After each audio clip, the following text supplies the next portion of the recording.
morning, and thank you for joining us this morning. My name is Ahmet, Selim Tekelioglu, and I'm a research fellow with SETA Foundation at Washington, D.C.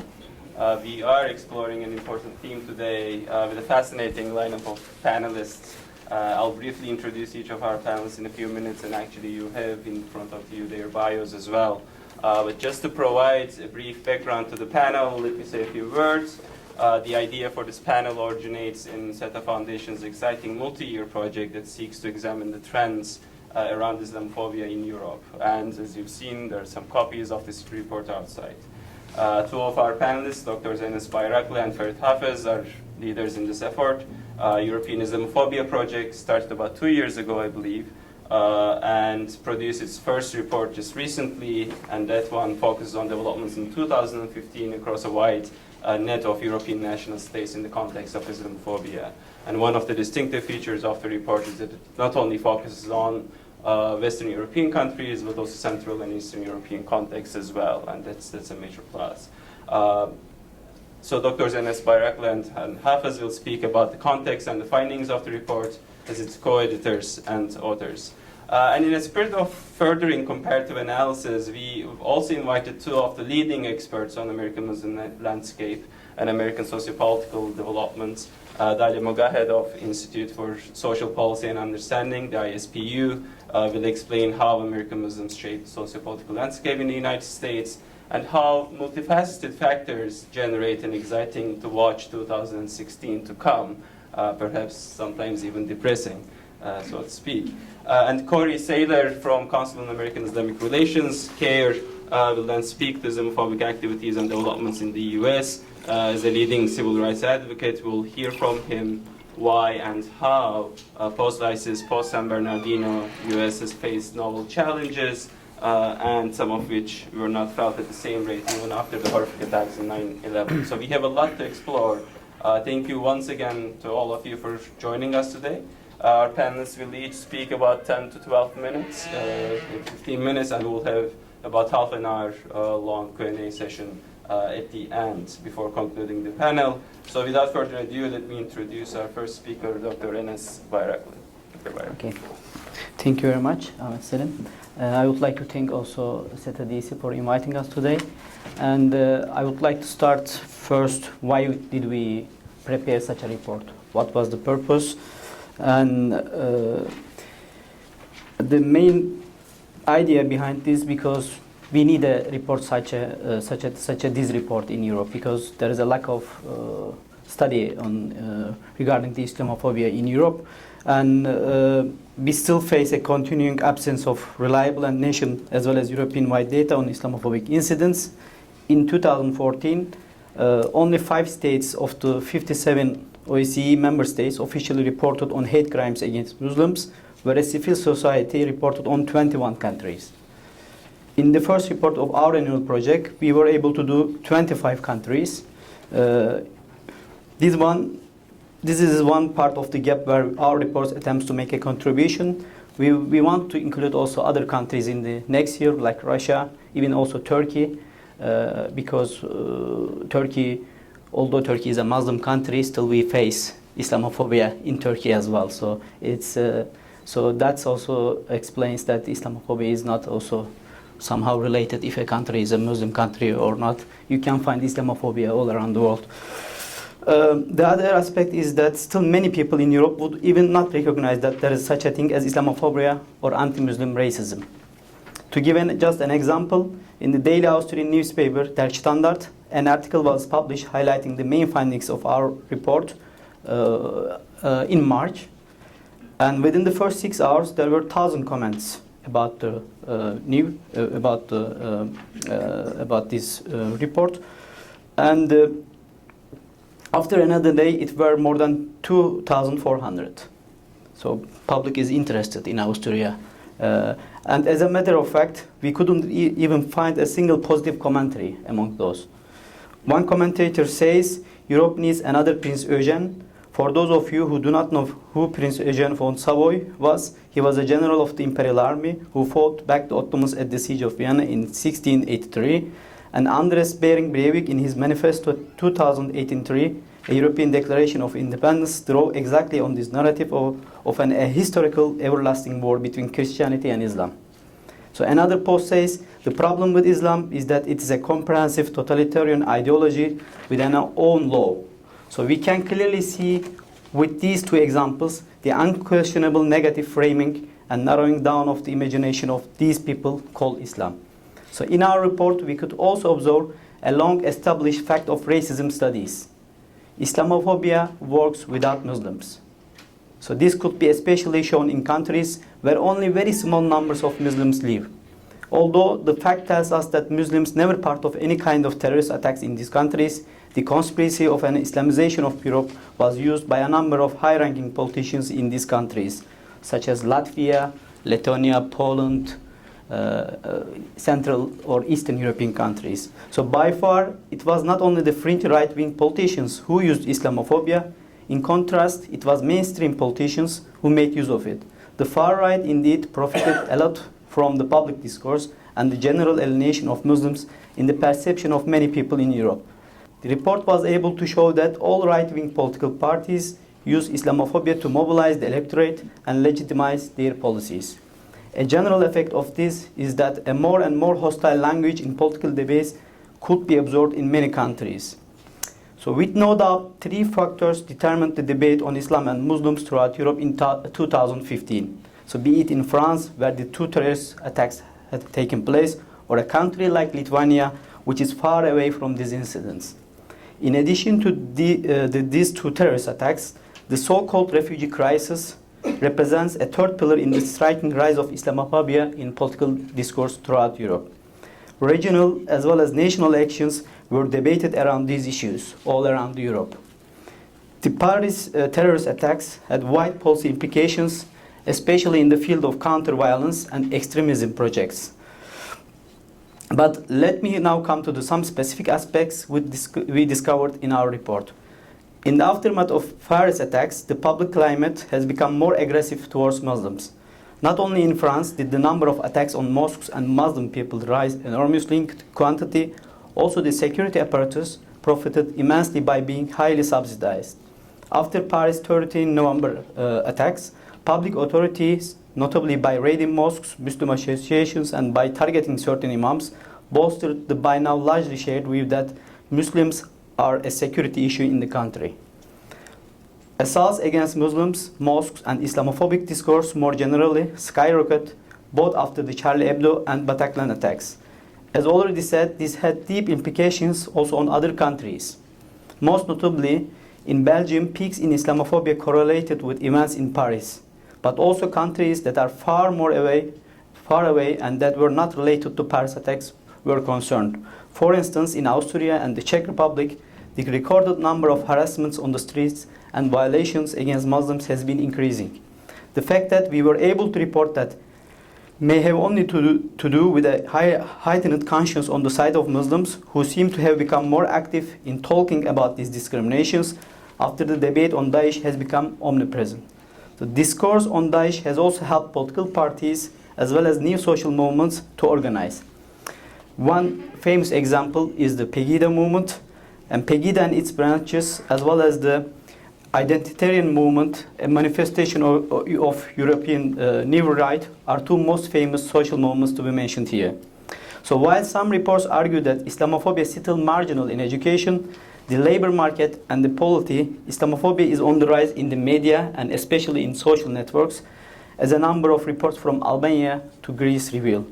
In the context of institutional discrimination, repeated research have made reference to the manner in which pupils in the Irish education system, for example, are exposed to the discriminatory enrollment policies, impacting those from minority faith, no-faith backgrounds. So Irish equality legislation allows for educational institutions, primarily those affiliated with a particular faith, to refuse entry to those students who in a sense do not belong to that faith, something particularly problematic in the Irish context, as the vast majority of schools remain in the patronage of the Catholic Church. So despite the promise of legislative change in 2015, enrollment policies such as these, as well as lack of national policy in regards to the wearing of the headscarf in school, provides a context where Muslim schoolgoers are particularly exposed to the institutionalized exclusionary practices. Does it work? Okay. So this has to be addressed if the structural underpinnings that facilitate Islamophobia are to be challenged. So in Austria, a report initiated by the Ministry of Foreign Affairs allegedly analyzed the spread of extremism in private Muslim kindergartens. Although on a political level, the Viennese governors denied any of the allegations of spreading extremism in Muslim kindergartens, a consequence of the debate was that officials undertook profiling of kindergartens with Muslim personnel. Kindergarten personnel said they were interrogated by officials regarding whether children would be taught to pray, whether they were taught the Quran, which language they spoke, if they would celebrate Santa Claus and Christmas, and told that they had to because this would be part of the Austrian tradition. In fact, and to the contrary, the educational plan of the Viennese government does not mention anything like Austrian values or tradition in any single sentence.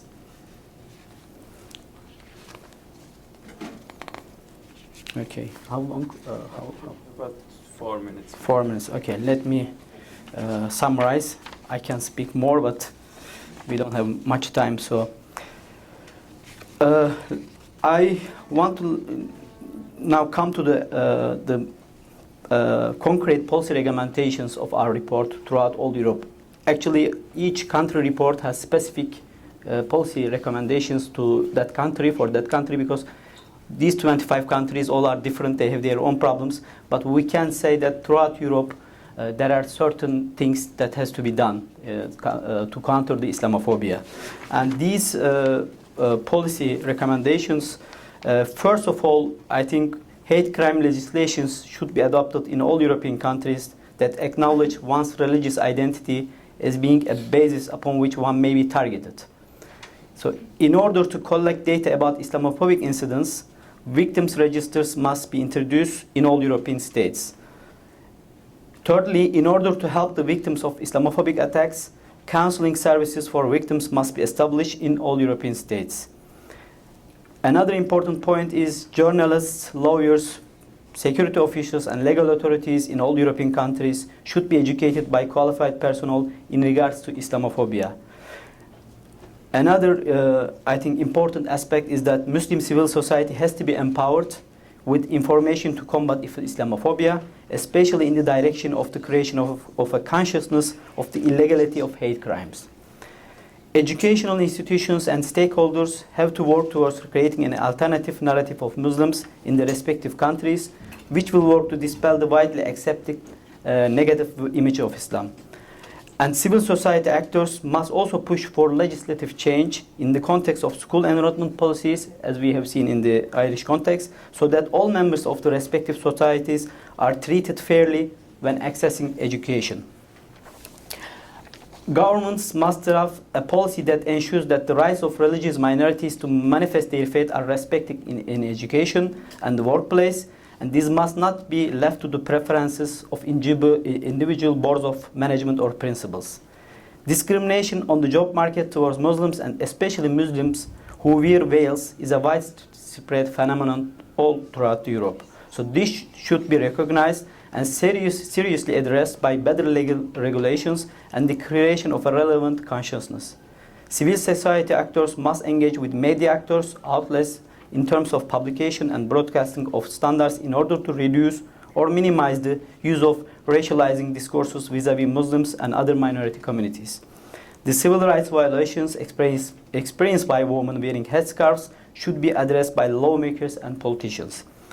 And last but not least, an independent media watchdog should be established in order to monitor media reports in real time in all respective countries. Thank you very much for your patience. Thank you. Thank you, Dr. Hafez. If we could have then Dr. Farid, and then before we move into the U.S. landscape, speak about, not only some comparisons, I hope, across the Atlantic, but also, maybe some of the specific details of the report. First of all, thank you for having me here. And also there is a proverb which says, the shorter the spicy, and I'll try to keep it short, make it a bit spicy, hopefully. First of all, I would, since this is a widely an American audience, I suppose, I don't know whether there are any diplomats here, but yes, one person, 2 sirs. All right. Nevertheless, I would welcome you to Europe. Not as a host, obviously, because I'm no host here. I'm myself a stranger coming to Washington.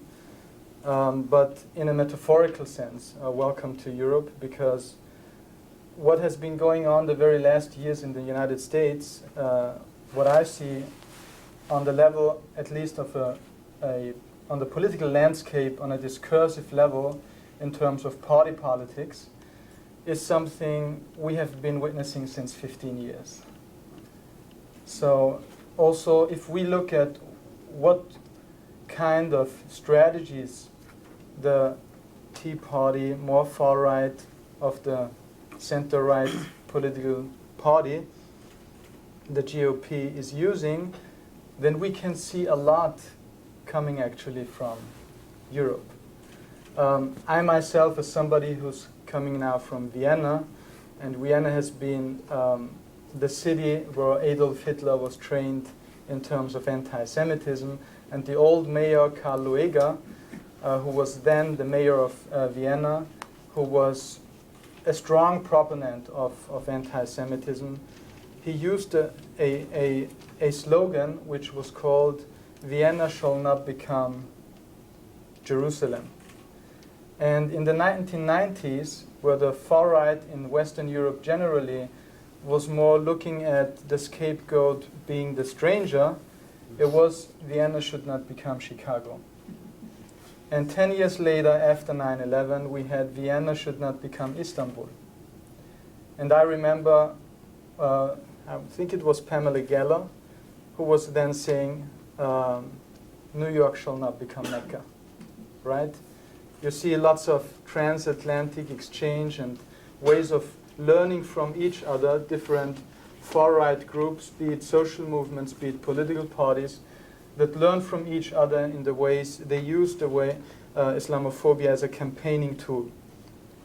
And I think it's very interesting really to see, especially not from a European perspective, but rather from a more narrowly Austrian perspective, that in Austria and in the United States of America, Islamophobia has entered the political landscape of party politics very late.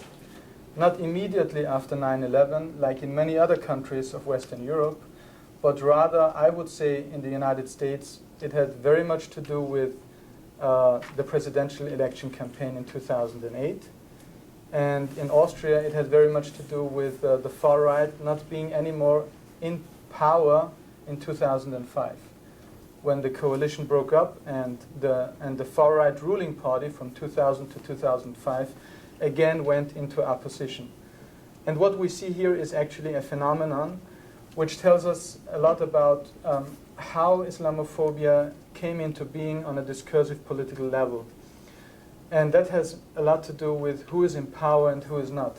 As long as we witnessed far-right political parties or center-right political parties in power, the left would never dare to use Islamophobia as an oppositional tool against those in power.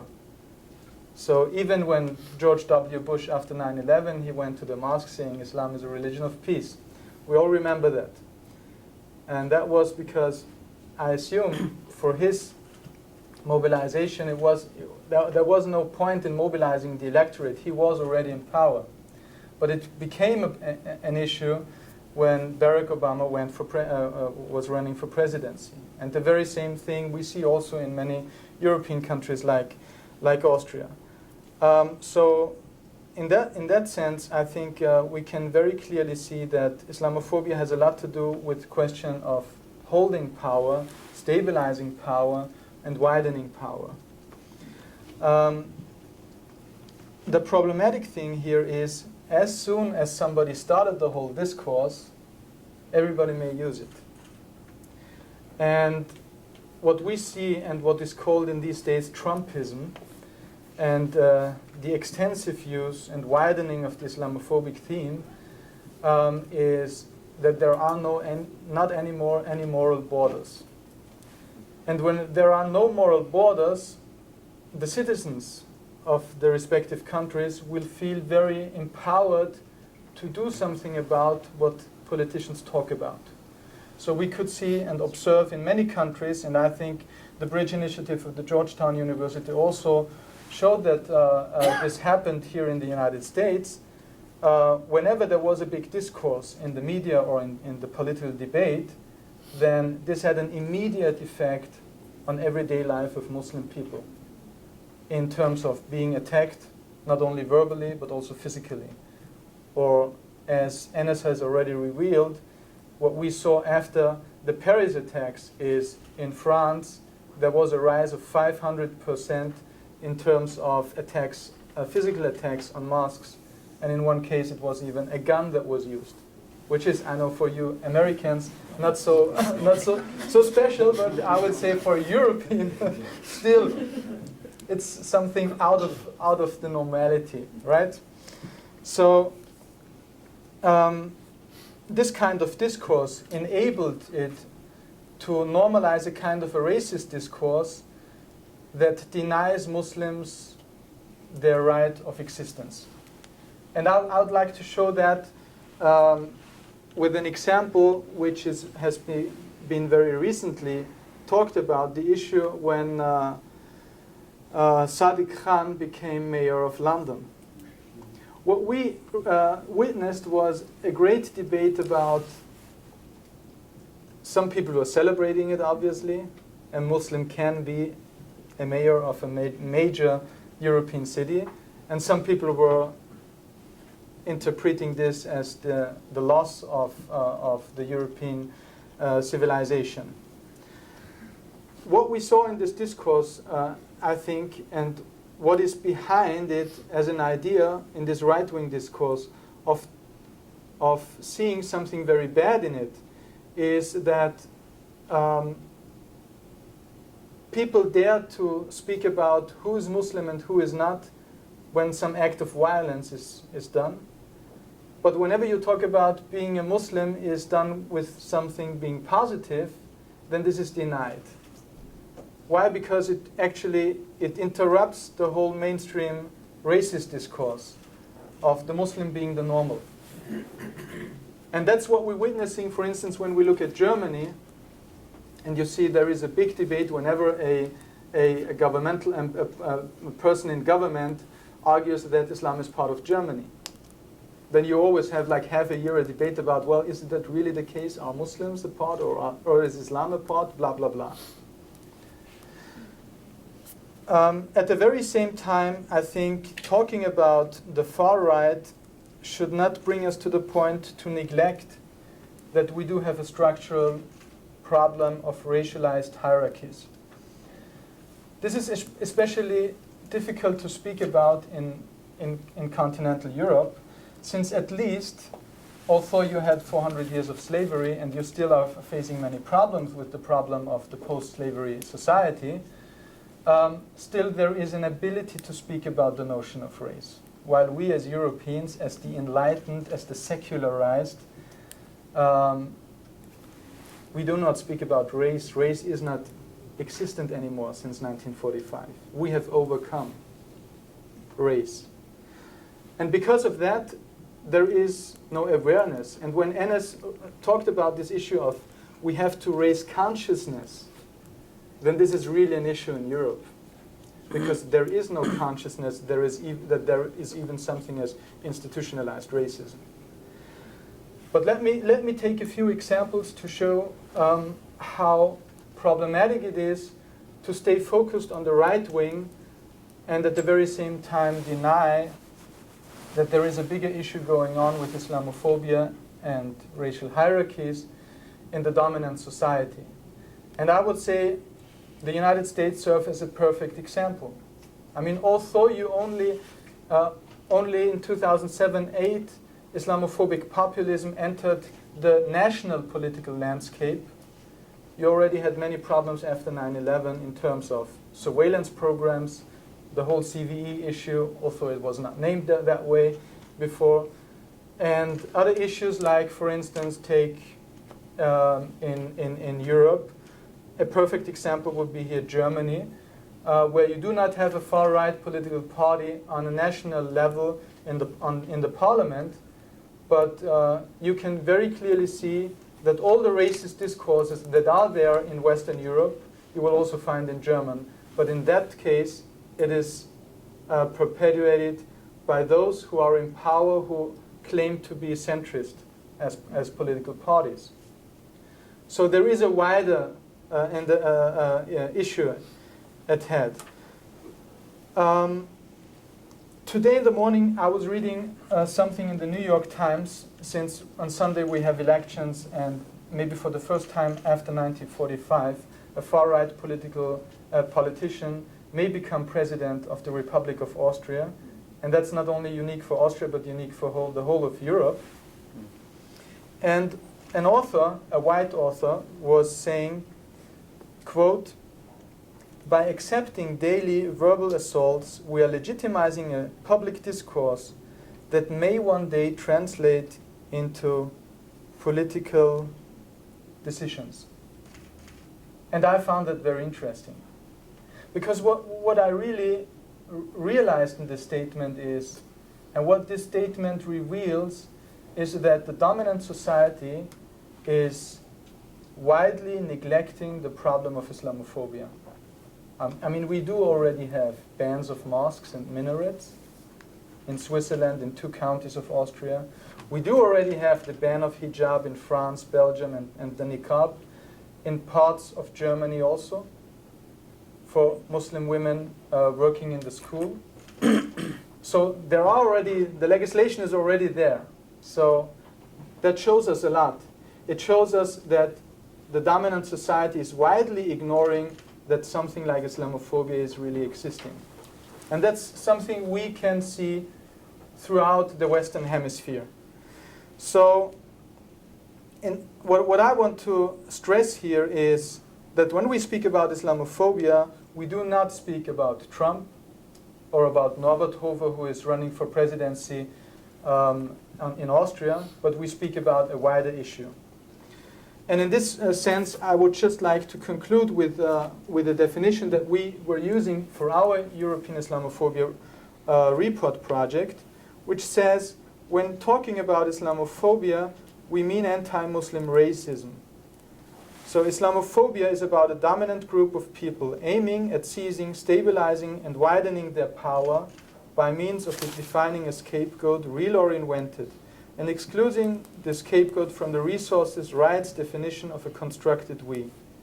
So when we speak about Islamophobia, we do not speak about Muslims, and we do not speak about whatever that means, Islam, but we speak actually about the dominant power structures. That's what the whole story is all about. So, and I think that itself is still a problem which we have in Europe, because most people see it as a debate about, is Islam a good religion or a bad religion? But that's not the point at all. To paraphrase Adolf Hitler, who used a sentence of Karl Lueger, which I already mentioned before. He said, "I decide who's a Jew." And maybe some of you know that Adolf Hitler had a Jewish doctor for his mother. And he was always saying, if every Jew would be like you, we would be fine. But still he killed 6 million Jews, right? So the issue is about the dominant power structures, and it's not about a religion, it's not about Muslim people. So that's part of the problem of the whole debate, that people are focusing on these issues. Thank you very much. Perfect. Thank you so much, Farid. And I think we have a lot to talk about all of these in the Q&A session, not only maybe to talk about how the leftist parties sometimes adopt the culturalist discourses around gender and as such when it comes to Islam as well. Perfect. So now if we can transition into the American landscape and then see what are some of the distinctive features, what are some of the dynamics that are dominant here around Islamophobia and around Muslim communities and the electoral cycle, the political landscape. Ms. Mogahed, if I may invite you to speak first.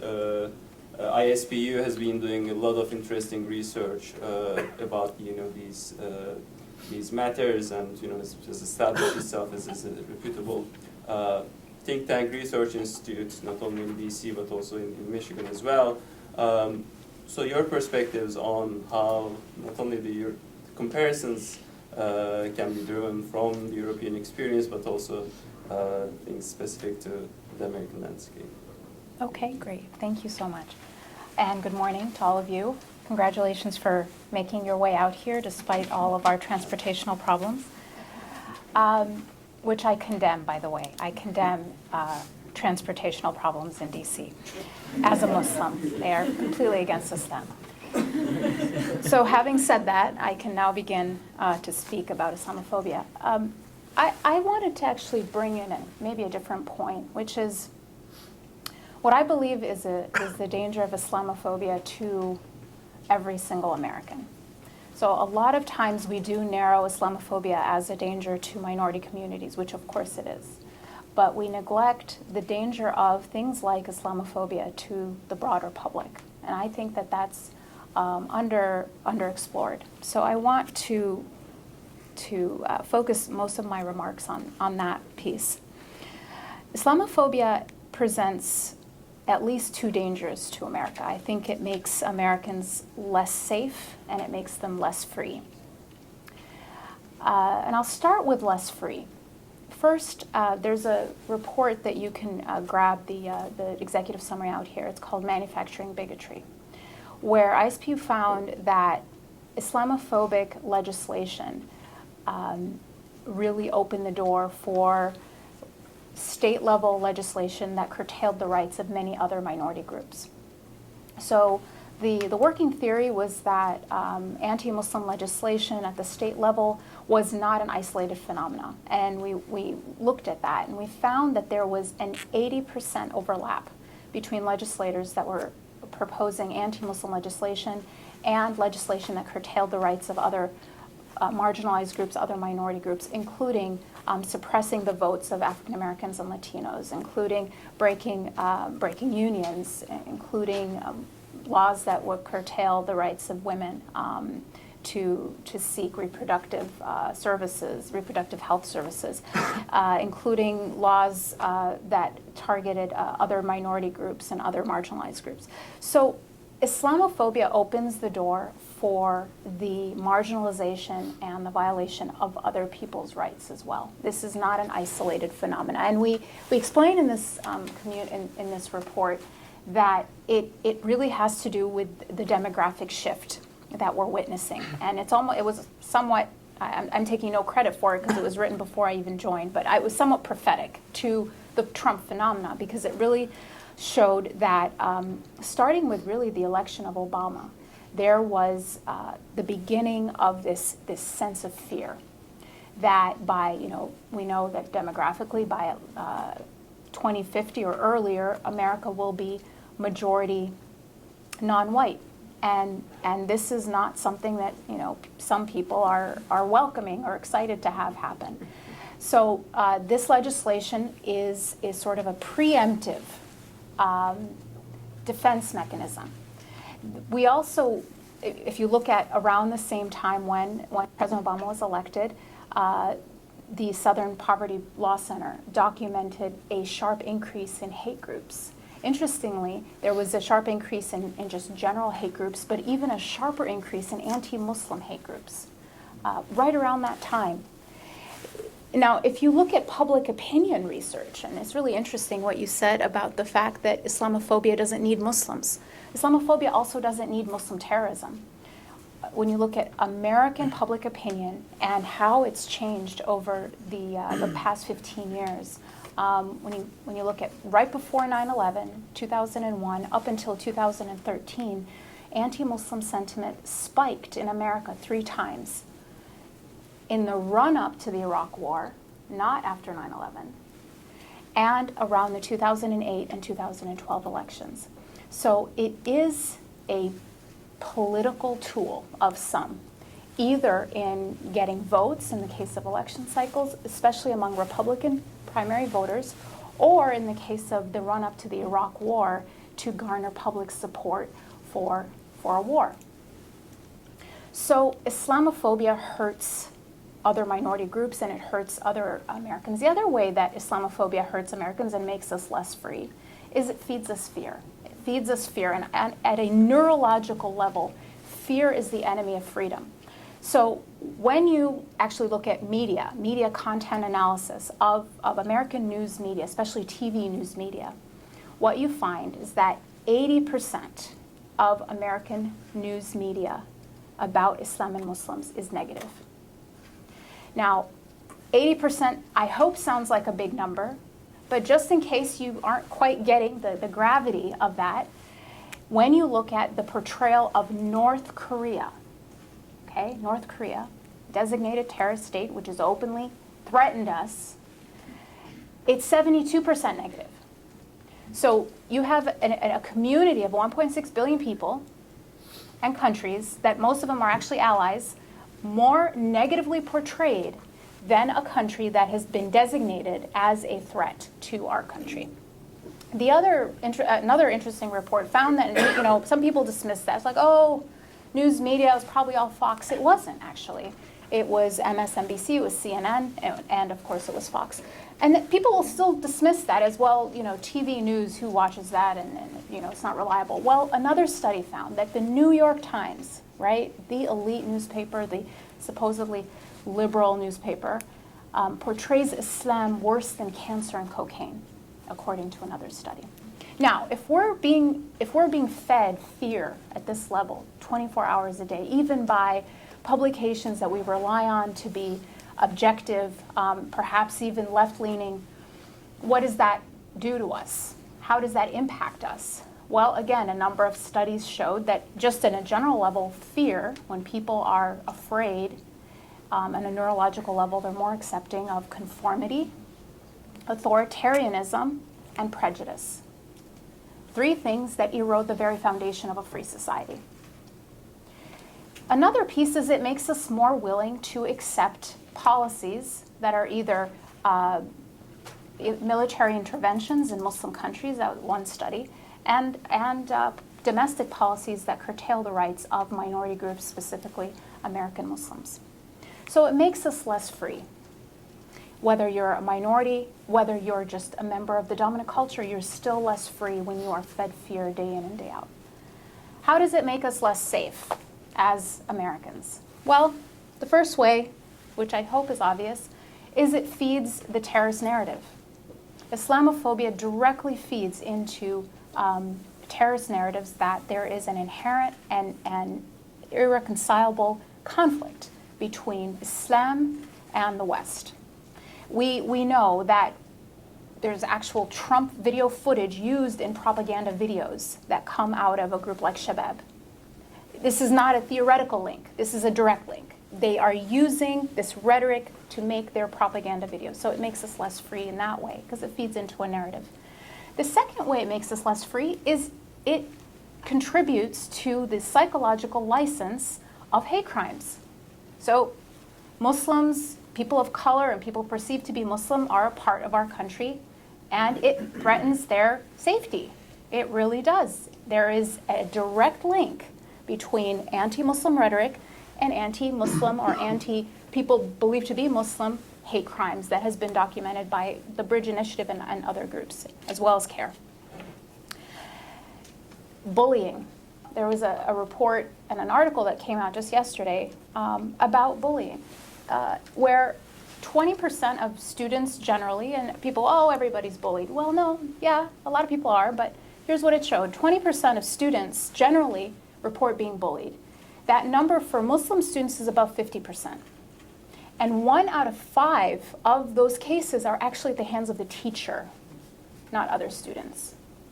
So it is threatening the safety of children in the place that they're supposed to feel the safest, which is their classroom. So it makes us less free. It makes us less safe. And then finally, the last way that I think it makes us less safe is it distracts us from the biggest terrorist threat in America, which is not ISIS-inspired terrorism. It is actually white supremacy and anti-government right-wing groups. And that's according to the FBI's own records. When we are completely focused on actually a minority of terrorists, we completely neglect the majority. There is no CVE strategy. And this is as someone who's had these conversations directly with policymakers. There is no CVE strategy for white supremacists. They are dealt with like any other criminal. There is not an engagement strategy for them. And when we ask why aren't you engaging them like you're engaging Muslims, you know what the answer is? It's very interesting. Well, these groups are anti-government, so we can't get them to meet with us, which is a very strange answer in my opinion, because it's sort of punishing Muslims for wanting to cooperate. So Islamophobia makes everyone less free and less safe. And so I'm going to now just jump to what I think we can do about it. First of all, I completely endorse the idea that Islamophobia is not just about individual racism. It is also about institutionalized racism and an institutionalized Islamophobia that shapes our policies, shapes our foreign policy, shapes our military interventions, that shapes our law enforcement. And I think that that's where it becomes very, very dangerous. So what should we do? I think the first thing is we have to actually recognize it and call it out. I think one distinction, and this is one difference I think that we have between the United States and Europe, broadly speaking, is that the United States has the benefit of having gone through the civil rights struggle. And many people will say this is an ongoing struggle. It didn't sort of end at any point. But we at least have that narrative within our national consciousness and a framework within which we can talk about these things. And I think that that's very helpful and very powerful. So we have to call it out. We have to recognize that it exists. We have to know when it's happening. And it's not just when someone burns down a mosque. That's not the only way that Islamophobia manifests. I think the subtle ways that actually embolden and empower that psychological license is what we have to call out. One is, and this is, just the inconsistent definition of terrorism. And I can't really speak enough about this, but it's unbelievable.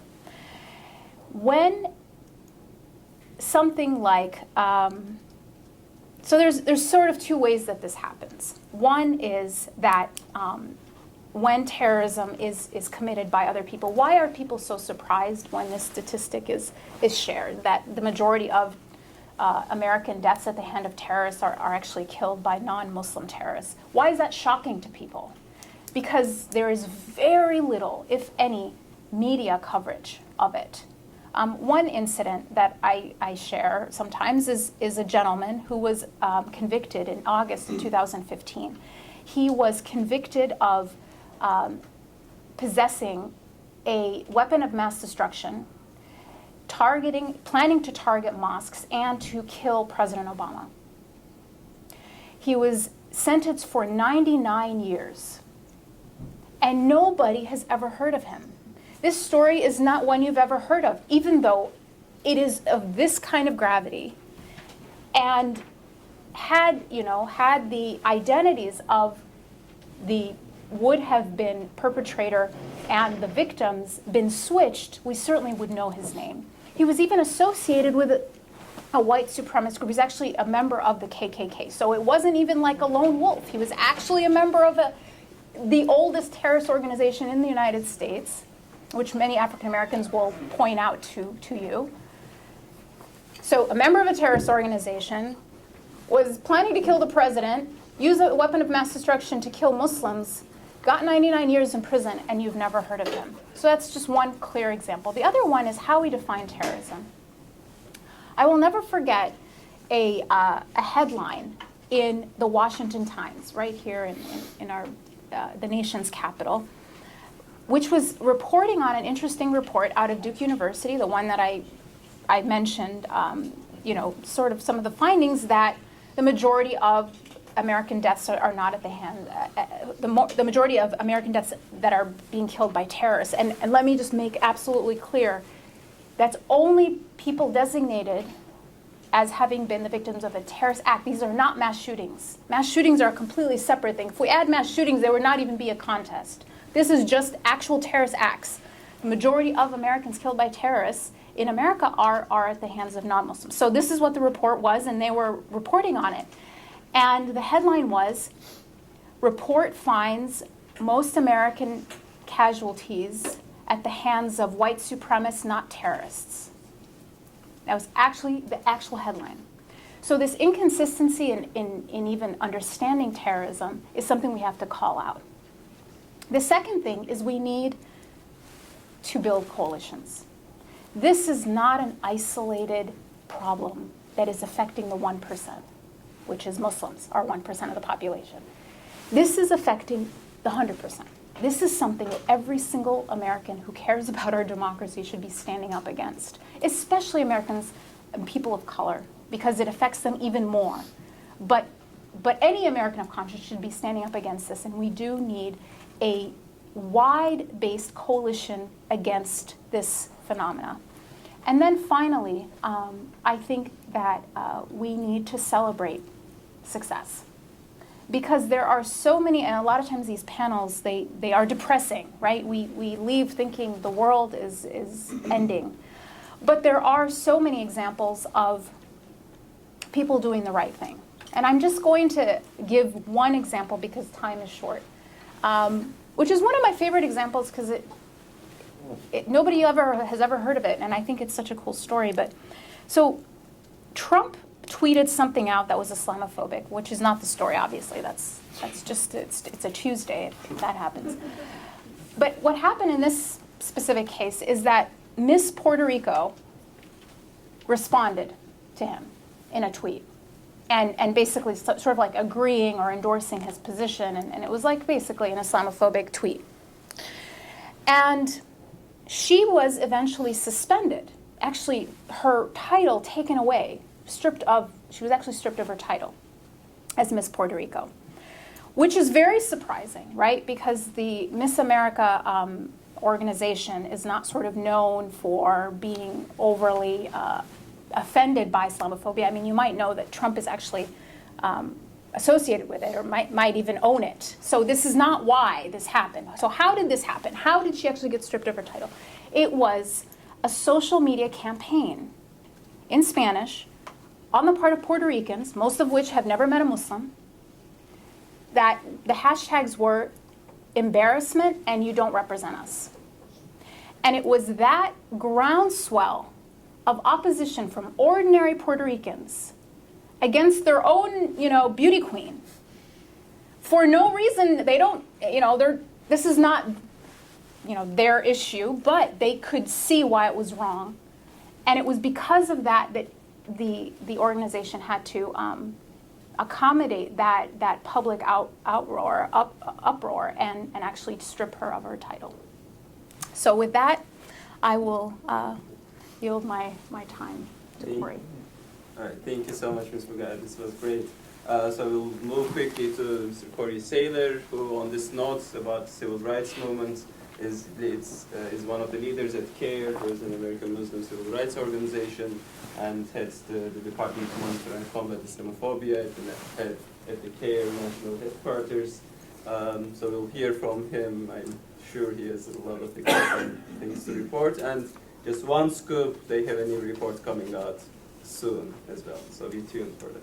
Well, thanks for leading off with the thing I can't talk about until it's released. First of all, thank you, SETA, for having us out today. Second, thank you all for being here today. It's easy to be a panelist and show up, but we need an audience, so we appreciate it. And then finally, to our guests from overseas, welcome to Washington, D.C. Dalia already spoke about our transportation system, so I'll leave that one alone. But I will note that I'm glad somebody else on the panel has jet lag besides me for once. So, enjoy. Dalia set me up perfectly, and I'm just going to turn and focus a little bit on policy and how all of this stuff actually influences it. I do want to make 2 points about Islamophobia in the United States that build a little bit on what Dalia said, because the statistics are interesting to me. The psychology of it, how it works in the United States, is also fascinating. So one of the things that you notice is that there is an appetite in the United States right now and during the last election cycle for infringements on very fundamental principles in the Constitution. So people are willing to undermine and ignore the Constitution because of their fear of Islam and Muslims. And the most obvious example of that recently is Donald Trump's proposal to ban Muslims from the United States. You just can't do that. As an American citizen, I have a right to return to the country. So if I'm overseas and you put in the ban, what am I going to do? First Amendment, the thing that you hear talked about at rallies all the time, and yet no one really calls him out. That should be something that discredits a candidate when they suggest undermining the Bill of Rights. And yet, there was tremendous groundswell of support for that. Ben Carson, and in the previous election cycle, another candidate, suggested that a Muslim can't be president of the United States. That also should get you drummed off the stage because Article 6 of the US Constitution says that there is no religious test. Your religion doesn't matter. And yet there is such an appetite for this. Carson got support for it, and so did Herman Cain, the gentleman who used it the previous election cycle before him.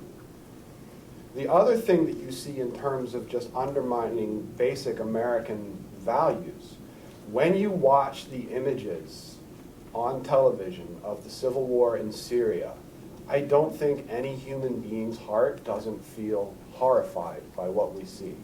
When you see dead refugees being pulled from the Mediterranean Ocean who are trying to get away from that conflict, the human heart just cannot help but collapse. And yet, in a country that has traditionally, we welcome immigrants and then discriminate against them for a while, but eventually they make their place here. But in a country that values its welcoming of immigrants, we have now turned them into objects of suspicion. You see your humanity crumbles looking at what you're seeing, and yet, well, they're actually sneaking in to destroy us. They're bringing disease here. We won't let them in our state. And that's something people are running for office on. So the statistics that Dalia is talking about turn into a real world. We're not even sure who we are anymore because the fundamental values that we're taught in middle school and high school don't matter. We're willing to throw them out the window. And I think also before you talk about policy, you have to think about a certain context that exists in the United States right now, and that is there is a national discussion going on about our shared understanding of Islam. I think discussion might be an understatement. It often manifests as a shouting match. But I don't think that discussion anymore has anything to do with logic, reason, facts, and figures. And I had a fascinating conversation with a gentleman who does branding for a living. And I was saying to him, I'm trying to figure out how do we represent Islam in the United States. Our brand, shall we say, is destroyed at this point. And this guy works for a very well-known tech company in Silicon Valley. He has lots of experience, and he just, without even thinking about it, looked at me and said, you can't. As a brand, Islam, Muslims, Sharia, Jihad are just destroyed. If it was a corporation, I would tell them to go and come up with a new name for themselves. So unfortunately, we can't like hold a conference in Mecca and decide on a new name for Islam and solve the problem that way. So logic and reason isn't going to do it. And I've become a real proponent of, in this discussion about our shared understanding of Islam, you can't start with facts and figures anymore. You have to address the part of the human brain that developed millennia ago, that when a tiger comes after me when I'm looking for food, and I survive the attack, every tiger that I see from then on forward is the enemy. I'm not going to stop and go, what are your motivations? How do you feel about me? I'm going to run away. And since most Americans learned about Islam on 9/11 watching airplanes hit buildings, the same thing impacts their thinking. So we have to introduce ourselves and get them to see us as a human being first. And I think the plight of the Syrian refugees tells you how far we have to go on that. But we do have assets at our disposal. According to Georgetown University, 10% of the physicians in the United States are Muslims. So if you ban us from the country, A, you're destroying your own healthcare system. B, wherever we all go is going to have a great healthcare system. So I hope the world will open its borders to us. But you just have to keep that in mind. The other thing in terms of policy making that I just, and this doesn't have a thing to do with Islamophobia, but it will impact what you see, is we're on our annual 4 to 8 year roller coaster in terms of what policies you're going to see coming out of the United States. I say 4 to 8 years because it has to do with when a president is going to leave office. So we're in the election phase of it right now. That's the first part of the roller coaster, which means what you're going to see coming out of the administration is things that are targeted at their base. They want to make their base voters happy, so all the deportations of Hispanics that you've seen going on for the last few years will probably morph into some really cool policy that the Hispanic community will like. From the Republican-controlled Congress, you will see a lot of policy initiatives that are intended to appeal to their base. Then the election will happen, and we have this fun period from November until January where the outgoing president can do pretty much whatever they want without political consequence. So that's when you usually get some of the things that are really at the heart of whoever's president at that point in time. Things they felt they couldn't do for political reasons. And then the next phase, which we just, well, I've been following politics for 20 years. I won't talk about anymore because I'm done trying to predict what's going to happen.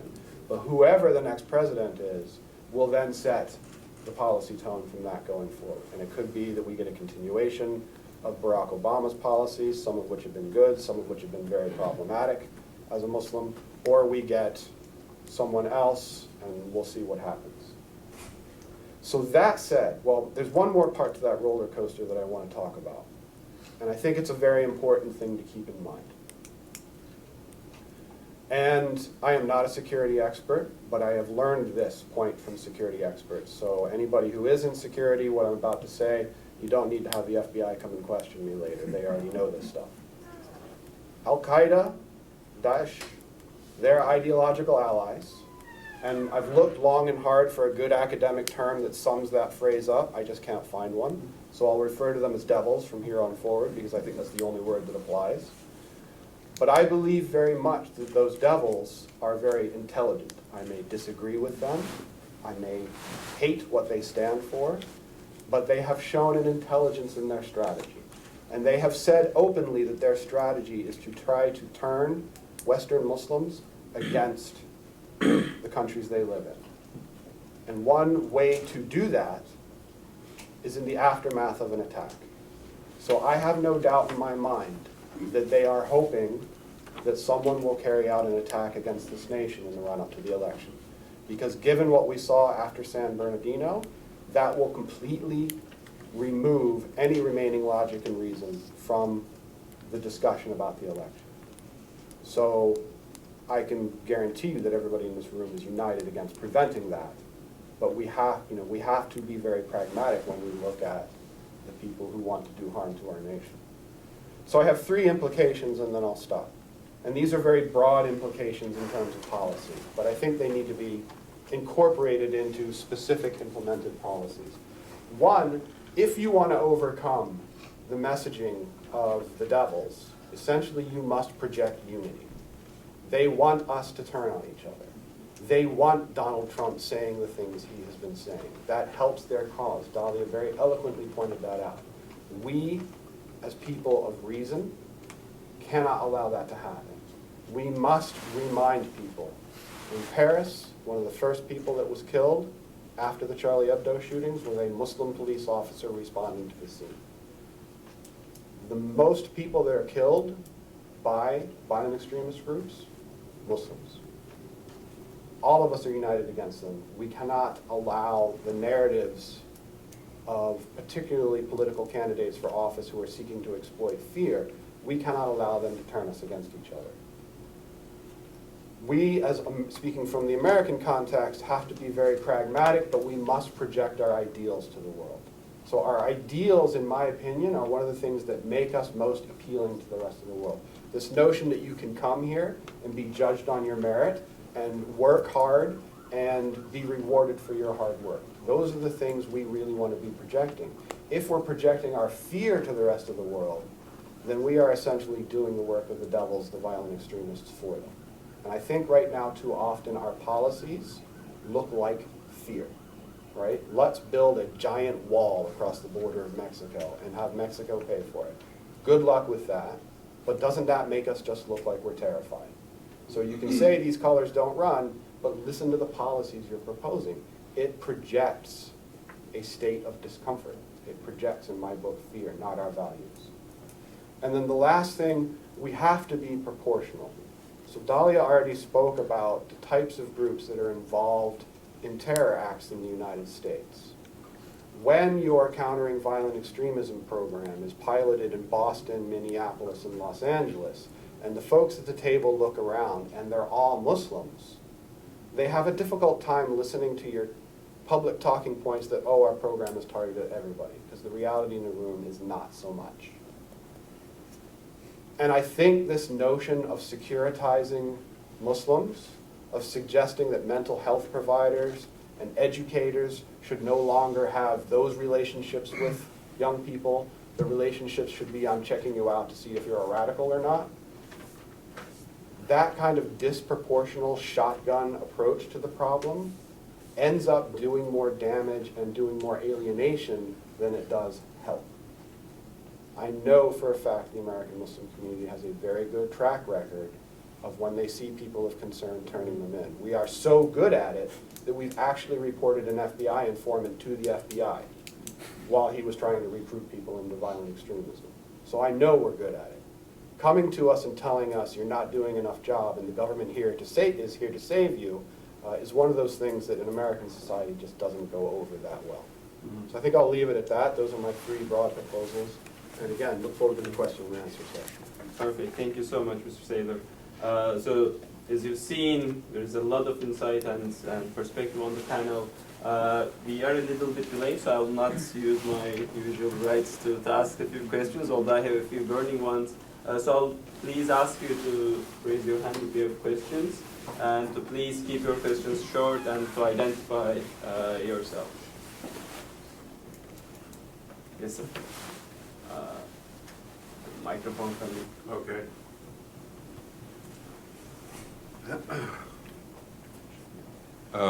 Ken Meyercord, World Docs. I'm going to express a personal opinion, but it might be interesting to see whether it's representative of the people here, even though this isn't really a representative audience. And that is that I find the debate over whether Daesh and Al-Qaeda are true Muslims or not rather vacuous as a non-Muslim. It's like arguing theology. Americans aren't interested. And to pretend that there's no link between these extremists and Islam, it's impossible to maintain. So it's an interesting argument for Muslims, but for non-Muslims, I think it's irrelevant. They're related to Islam. Thank you. Would you like to say a few words to that? Yeah, I mean, I take your point, and I think a lot of people share that view. You know, if they have Islam, you know, I can completely sympathize with why people would say that. You know, they have Islam in their name. They certainly cite Islamic sources. They're justifying their actions in the name of Islam. So how could we possibly say there's no link? And while I understand that perspective, I think that we have to widen the lens and also go back in time and look at it in a more universal sense. So I recently read a headline that said the KKK no longer wants to be seen as a hate group. They want to be seen as a Christian organization. So other terrorist organizations also justify and claim religion as their motive. But I'm not a Christian, and I would never say, you know, I just don't see how you can say the KKK doesn't, you know, represent Christianity, or they're not true Christians. I mean, they burn a cross, they're claiming to be Christians, they actually use biblical verses in their rhetoric and in their propaganda. So it's just, I don't really care about the theology, but it's just pretty clear to me that there's a link. I wouldn't say that because it's obvious to me, since I know many Christians, I've even studied Christianity in grad school, that there is no link, that they're using and exploiting a religion for their own, agenda. But I would also take the point of the Middle East. and terrorism in the Middle East. Terrorism in the Middle East, unfortunately, did not start with Daesh, and it didn't even start with Al-Qaeda. It started a long time ago, in the same region with groups like Al-Fidayeen. They were essentially suicide operatives in the Middle East, mostly targeting Israel. And these were groups of terrorists that were both Muslim and Christian, and they were doing it in the name of Arab nationalism. Now, why were they doing it in the name of Arab nationalism in the 1950s and 60s and 70s? And today, it's in the name of Islam. Well, if you look at society overall, the dominant social currency of that region has simply changed. It used to be Arab nationalism, and so terrorists mobilized and justified in the name of that social currency. Today, it's Islam, and shockingly, they're doing the same thing. But it's not just terrorists who use Islam to mobilize, it's everybody. In the Arab Spring, Islam, even not by Islamists, but by everybody, religion is such a dominant social motivator, and it's used to justify, calling for freedom. Islam is used to mobilize people against illiteracy. Islam is used to mobilize people against environmental destruction. For example, in Egypt, there was a campaign against the coral reef destruction, and it was started with asking Al-Azhar for a fatwa saying this is against Islam to destroy God's creation. Islam was used to ban bullfighting from Egypt. There's no bullfighting in Egypt. You might wonder why. It was because there was a fatwa. Again, animal rights activists went to the religious authorities and said, could you make a ruling? And this is cruelty to animals according to Islam, so we can't have it. My point being, in this region, everyone is using Islam, not just the terrorists. And in the same region, going back decades, it wasn't religion, it was the same type of violence, but in the name of a different social currency, because that's what was the dominant currency at the time. Now, forget the Middle East. Let's go broader. Let's go to other parts of the world. When you have the same socio-political conditions as exist in Iraq and Syria today, anywhere in the world, groups like Daesh emerge. Groups like Daesh simply emerge when you break down the state, law and order, and you have a brutal civil war. When that society is a Christian society, they do it in the name of Christianity. The Lord's Resistance Army is an example. When it's a communist society, they do it in the name of communism. The Tamil Tigers are an example. There's examples in Latin America. The point being that this kind of violence emerges because of these conditions. And then they will use the social currency of that society to justify and mobilize. My question to really anyone is, everything being equal, everything being the same as it is today, in terms of the socio-political realities, without Islam, would Daesh exist? It would have a different name. But would Daesh exist, a group like Daesh, would it emerge out of the disaster that is Iraq and Syria if there was no such thing as Islam? And my answer is yes, it would, because it exists in other parts of the world with no religion. It existed in that part of the world when religion wasn't dominant. So I fully empathize with the confusion of saying, hey, come on, how can you say Islam has nothing to do with Daesh? I don't think it has nothing to do with Daesh. I think they're instrumentalizing it and using it and mobilizing based on it. But when you even look at public opinion, people who sympathize with extremist violence are not more religious. And when you ask them, just public opinion, not actual terrorists, why do you feel that way? Why do you think 9/11 was justified? Their responses, according to public opinion research, are political. They talk about secular notions of reciprocity, of Americans are killing civilians. They don't mention religion. The only group that mentions religion are people who reject violence, who say, actually, no matter what, I'm against American foreign policy, I might even hate America, but that act was wrong. Why was it wrong? Because Islam says it's wrong. The only people who mention religion are the people against that kind of violence. And this is, again, scientific survey research conducted by Gallup. So while I fully understand, I think we need to broaden the perspective and to take in both history and a broader cultural framework in understanding this kind of violence. Thank you so much, Mr. Guy. Okay, any questions? So,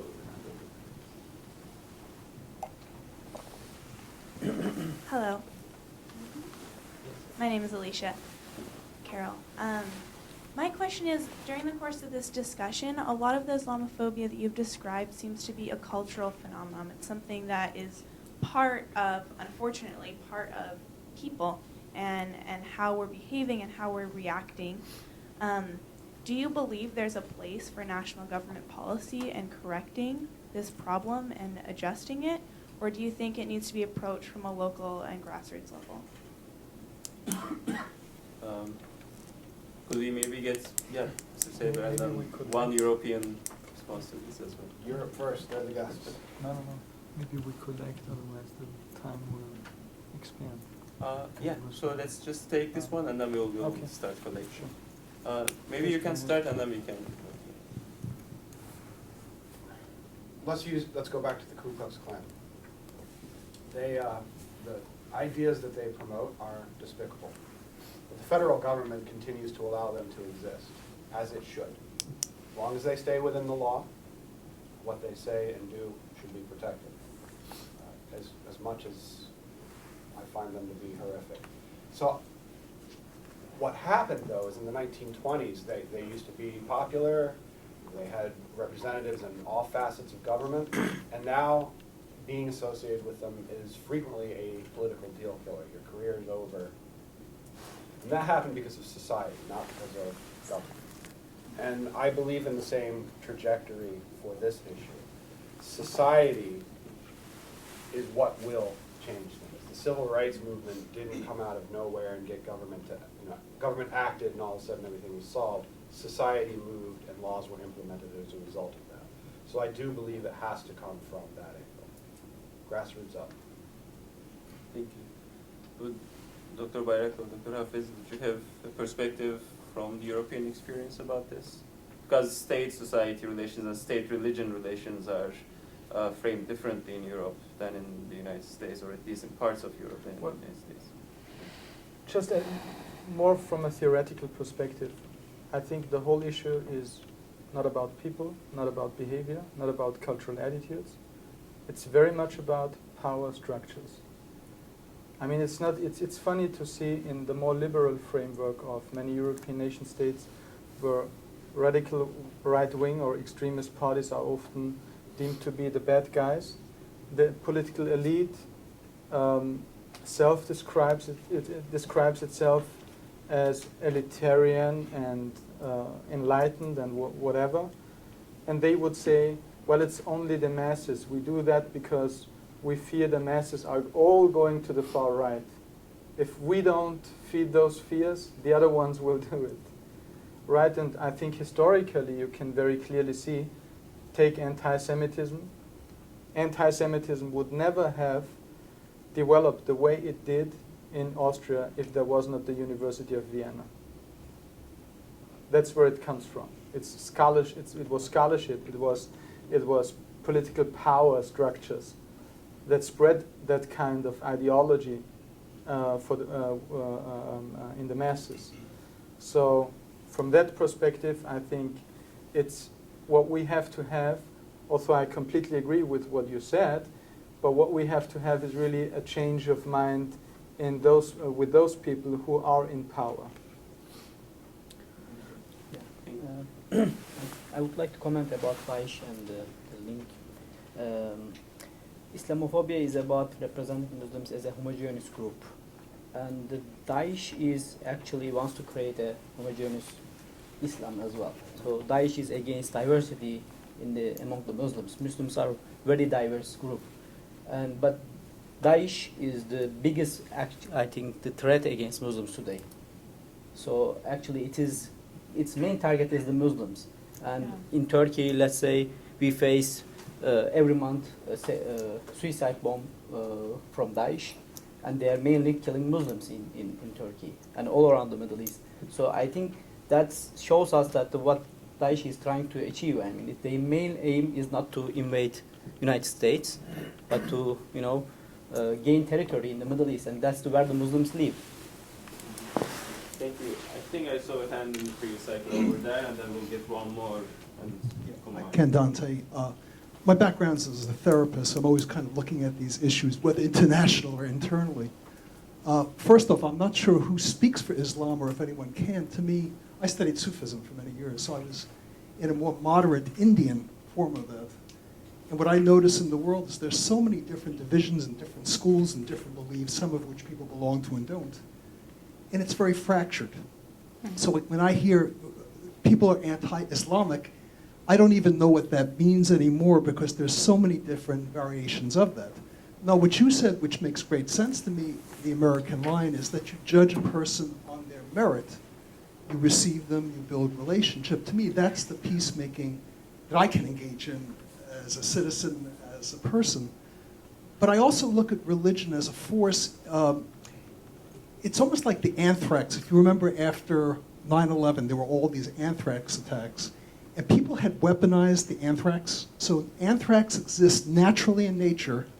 As I do believe in every religion, there is this darker side. There are violent sides. If you go back to the beginning of Islam, both these sides are there. Everything from caravan raiding to giving peace to your neighbor and forgiveness. Same with Christianity. The question is, how do we de-weaponize religion once it's become weaponized? Every time we see something happening in Iraq, a bomb going off, these terrorists are very, very powerful in their strategies. They make very strong traumatic impressions. And then those of us who are not strong enough immediately jump to conclusions. Even those of us who are strong become polarized. And I see that as a danger to our world and to our people. So I'm asking, and I don't know that there's a global remedy. I'm not even suggesting that. But how do we proceed? Not governmentally, but more individually. Thank you so much, sir. Thank you. Is there any other questions? Yeah, Ahmet, please. Thank you to the panelists. It's been really enlightening. My question is, as Muslim Americans, how do we start building effective intersections and relationships with other groups that are experiencing hatred of any kind or institutional racism?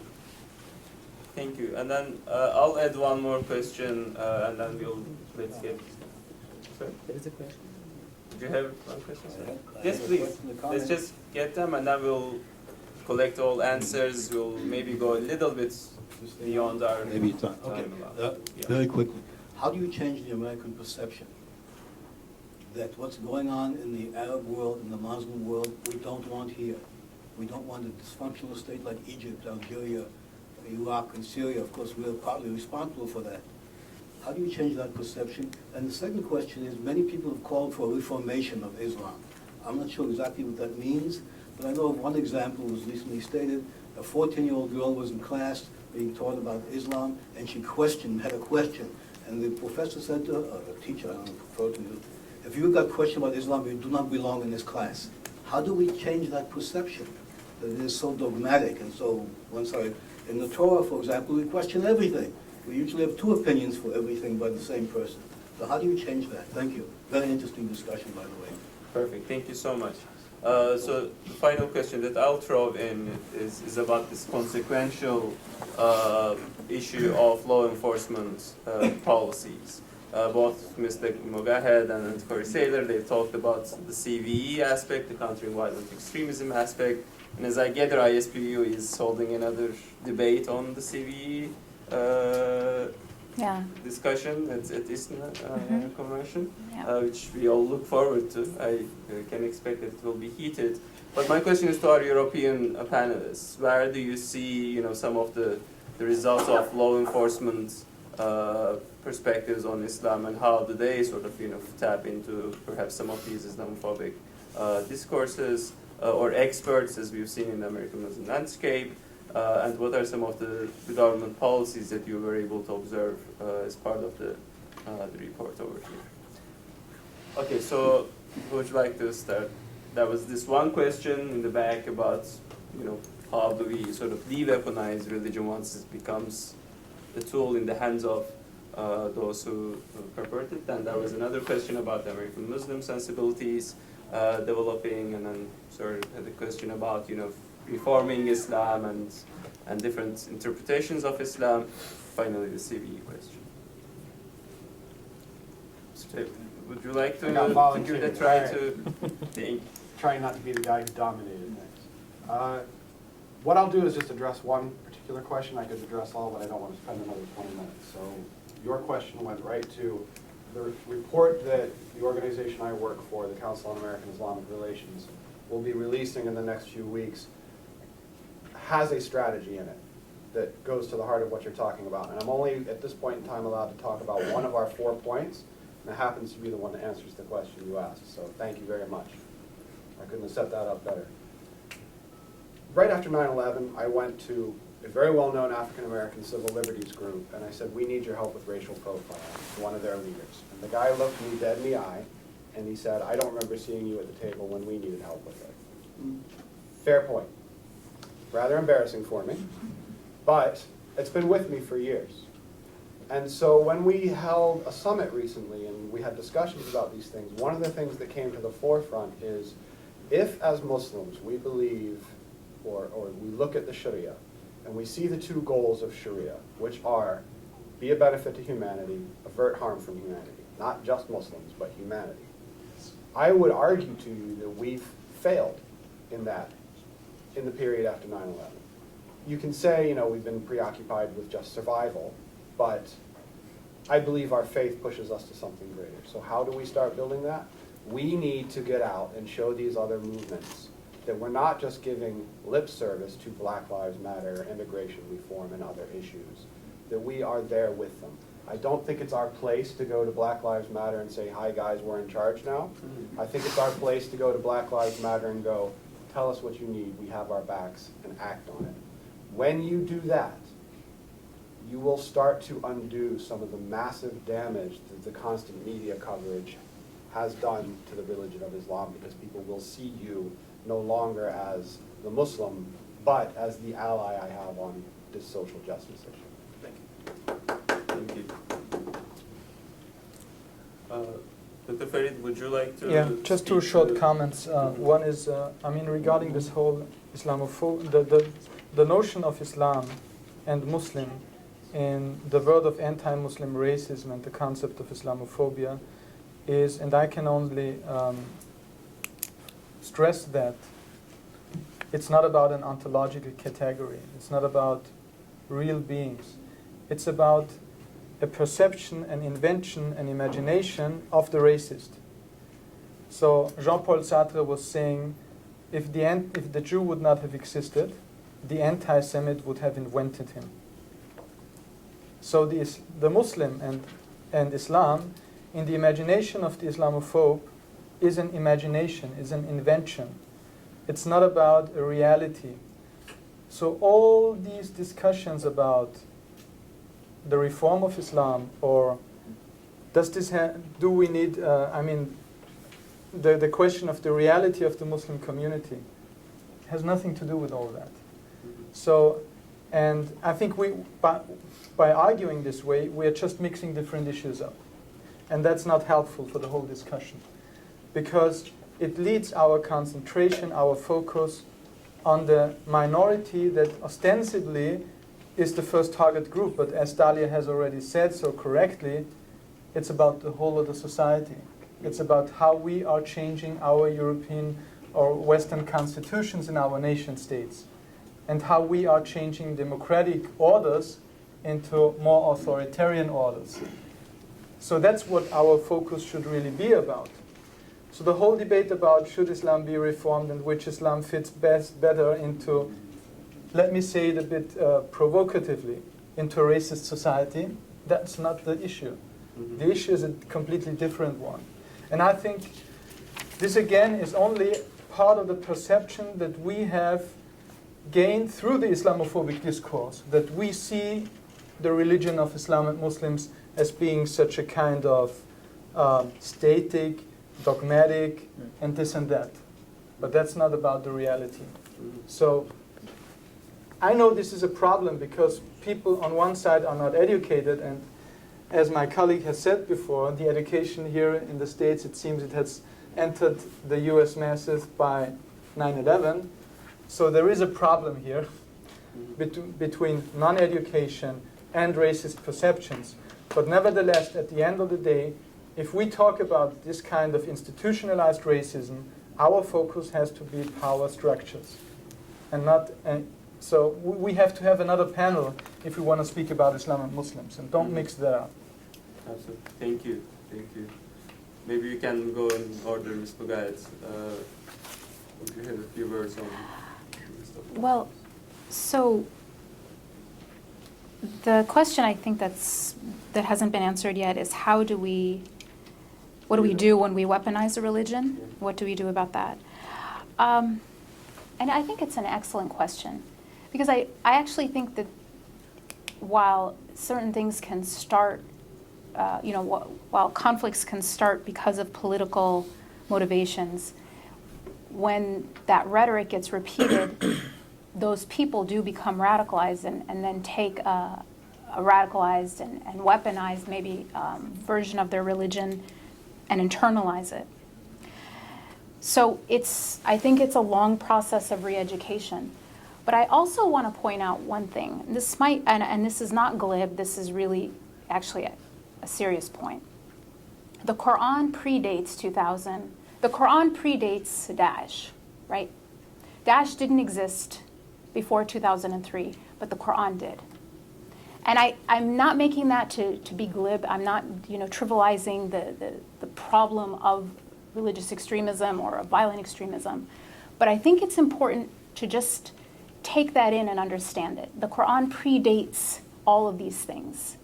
But these political, military realities don't. And so I think that it is way too easy and way too convenient to blame a religion and a civilization of billions of people that has spanned the world and has existed for 1,400 years on these aberrations.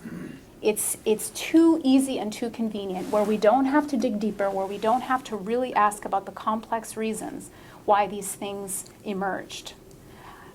I promise you, if you could wave a magic wand and get rid of Islam, it never existed, the Quran doesn't exist, none of this happened, and everything else was the same, you would still have this kind of violence. And so getting rid of Islam or reforming Islam will not fix the problem. Thank you so much. And finally, Dr. Enes Bayrakli, so if you could speak to the question, maybe about the CVE as well. Yeah, maybe a little bit about the reforming Islam. I think Islam is reforming itself. It's not a static and dogmatic religion, as I already mentioned. So it's flexible, but we cannot say that let's reinvent Islam, or let's reform Islam. Let's make a project, and it's a natural process. Muslims are discussing among themselves, scholars all around the world, and it's adapting itself to new ages. So that's what we are seeing. I mean, although if it didn't, reinvent itself and reform itself, then we wouldn't have seen that Muslims are living today, because after all these changes in the world, industrialization, etc., still Muslims are living in the modern societies. So I think it is reinventing and reforming itself. But that's another question. That scholars are doing this, Muslims are doing this among themselves. That's a natural process. But that's a whole another issue, I think. All right, thank you so much. Please join me in thanking our panelists, all of which is... So the European Islamophobia report will have a new issue with an expanded list of countries that it will focus and cover. ISPU and CAIR has been doing exciting work here, so I invite you to follow them as well. And please join us again. And the report is available at the website, at SETA's website, where you can access the whole content free of charge. Thank you again, and please join me again, and thank you.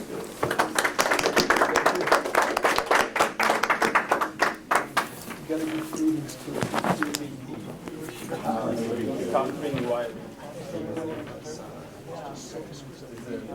You know, I'm not related to SETA. I'm doing this.